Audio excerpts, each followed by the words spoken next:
Hello everyone, this is Professor Sexton with a video lecture on Immanuel Kant's essay, What is Enlightenment? Let me begin by saying that even though this essay is not horribly long, 7 pages double-spaced, it is one that you want to take your time with because it is somewhat complex and some of the issues that Immanuel Kant expresses in them. This video lecture shouldn't be horribly long because I'm just going to highlight some of the most important ones. But first of all, I just want to set the time period for which this essay, the time period for the setting of this essay. So Kant wrote this essay in the late 1700s, and it was in the age of enlightenment. And what enlightenment is just a very simple definition, but it was a period of time where there was a movement from belief and pure belief in religion and faith, and more of a religion of science and reasoning. So it was a sense of using your reasoning to understand the world and not depend solely on religion or faith. It's not a matter of rejecting one over the other, but it's able to use this other one. And so, in what is in enlightenment? Immanuel Kant begins the essay by stating, enlightenment is man's emergence from his self-imposed non-age. So that's his definition. It's the first sentence of the essay. He describes non-age as the inability to use one's own understanding without another's guidance. So what he's advocating here is independent thinking and independent thought. And he argues that there are two reasons why people remain minors. And when he says minors, he's not talking in terms of the number like what we're thinking of under 18, but he's talking about minors in a way that they're thinking. And two of those ways that he talks about is laziness and cowardice. He says it's just easier to have other people think for you and tell you what to believe than to have to do it for yourself. And he also says that most people don't have the courage to strike out and to think on their own, because then they take responsibility for that. In this paragraph, one of the examples that he uses the phrase fair sex. And in this time period, fair sex means women.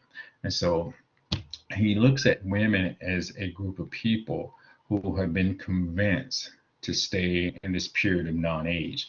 Now, he's not arguing that women are the only people who are in this period of non-age.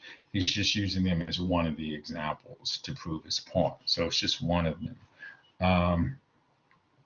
He says that for all of us who are trying to move from that period of non-age to enlightenment, he says that it becomes very difficult because it becomes almost second nature to us, to be in that period of non-age where we're depending on laziness and cowardice and depending on other people to guide us and tell us what is right and what is wrong and what we should and what we should not do. He says that in order for the public to enlighten itself, what it must have, it must be given freedom. And he emphasizes this throughout the essay. So there has to be that freedom, independent thought, to be free to think, to be free to argue. And he says later on page 2, the last paragraph on page 2, this enlightenment requires nothing but freedom, and the most innocent of all that may be called freedom. Freedom to make public use of one's reason in all matters. So this part of Kant's essay becomes tricky because he makes a distinction between the public use of one's reason and the private use of one's reason. He says the public use of one's reason must be free at all time. And a perfect example that he gives is that of the scholar. So that profession, if you look at scholar being a profession, a scholar who is presenting his, and during this time period it'd be mostly man, presenting his ideas in front of a public audience, then must be free at all times. However, private use is different. Private use of reason, according to Kant, depends on someone who holds a civil post. So it would be a government officer or maybe a pastor, someone whose duty and job title requires for them to um, advocate on the behalf of the institution, whether it be the state, whether it be religion, or whether it be education. That's a private use. And for Kant, he says a citizen who has private use must obey because they have duties and they have orders that they must carry out. So that person is bound, and there can be restrictions and limitations on that person's freedom. So that person doesn't have unchecked freedom. But for the public use of one reason, and once again, this is the scholar, then Kant argues that this person must be totally free in order to express his objections against any institution or any wrongs that he finds. So it is a very fine distinction that Kant is making there. This is mostly done on page 3 of the essay, so you want to read that part of it quite carefully, because he says, it's where he spells all of that out. Um, he then goes on to continue to talk about the Enlightenment, and he says to give up enlightenment altogether, either for oneself or one's descendants, is to violate and to trample upon the sacred rights of man. So if anyone gives up their enlightenment, um, Kant believes that that is trampling upon the sacred rights of man.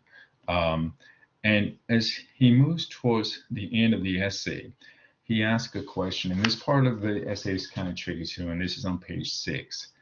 He begins the first full paragraph on page 6 with this sentence. When we ask, are we now living in an enlightened age? The answer is no, but we live in an age of enlightenment. So there's a fine distinction that he's making here. So he's saying that the age that we're living at, and keep in mind, he's talking about his time period of the 1700s, that he says in the 1700s that it is not an enlightened age. However, he makes a distinction that it is an age of enlightenment. And simply what he means by that, that in the 1700s, progress is being made. There is change afoot, and we're on our way. So that's what he means. That's his distinction. So the age is not fully enlightened, but there are various things in society that shows that society is on that way. So that's what he means. And then the last thing that I want to end this essay with, this video lecture talking about. So yes, Kant is talking about the Enlightenment and he's talking about reason here, but his essay has been mainly structured around religious matters. So, and he saves this. He doesn't begin the essay with this, he ends the essay with this. But he tells us that it's been primarily religious matters that he's been concerned about. So go back, and when you look at when he's talking about the alignment and that ability to think for yourself, he's talking about in religious matters. And you can see that because if you read the earlier part of the essay, you see that a lot of his examples deal with pastors and preachers. So it's really about religion that he's talking about. But he does make a distinction that the pastor of a church, if that is his duty to be the pastor of that church, then he has a duty to uphold the laws of that church. Now, if this pastor is speaking in his public space as a scholar, so individually from his duties as a preacher, then he has the ability to use his public use. Let me just give you one more example that might help this work for you. So take me as an example. I'm your professor in this English course, correct? And so when I'm in my role as the professor of this course, there are certain things, objectives that I need to go over and that I need to express to you. So in my duties as the professor of this course, then I must do those things. And there's some, and according to Kant, there will be some limits on my freedom. But outside of this classroom, if I'm functioning as a scholar, independent of this institution, then Kant would argue that I then have free use of my public use of reasoning. I hope that example makes that distinction clear to you. As I said before, this can be tricky to kind of wrap your head around. So if it is still unclear to you and you have any questions, feel free to email me and I'll be more to address those and answer them in more detail. Okay, folks, take care. Bye.